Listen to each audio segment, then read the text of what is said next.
Vytvoríme nový doklad pre stôl číslo 3. Pridávanie položiek vykonávame stlačením príslušného tlačidla pre jedlo alebo nápoj. Tie môžu byť rozdelené do jednotlivých kategórií, ktoré môžu mať aj podkategórie.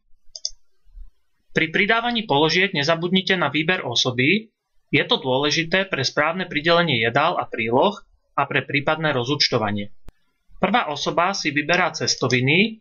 Práve pridávaná položka sa zobrazí v hornej časti obrazovky, kde je možné napríklad hneď zmeniť množstvo.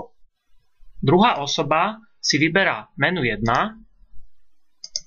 a minerálku, ku ktorej pridáme hneď poznámku nechladená. S tlačením tlačidla späť pokračujeme ďalej. V prípade potreby si pridáme ďalšie osoby s tlačením tlačidla plus. Po pridaní položky môžeme ihneď vykonať aj ďalšie úkony, napríklad zadať množstvo, zmeniť cenu alebo položku prideliť inej osobe. Osobe číslo 1 pridáme Vineu. Dočasne zobrazovaný horný riadok môžeme okamžite skryť s tlačením krížika. Ak sa pomýlime alebo chceme objednávku skontrolovať, klikneme na doklad. Tu je možné položky dodatočne upravovať.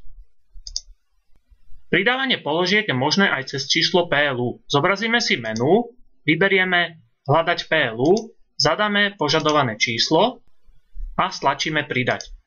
Zadávanie zrušíme stlačením krížika. Na záver potvrdíme zmeny stlačením tlačidla späť priamo na zariadení alebo v prehliadači, prípadne stlačením príslušnej ikony. Ďalšie informácie a inštruktážne videá nájdete na stránke iKelp.sk alebo so snímaním zobrazeného QR kódu.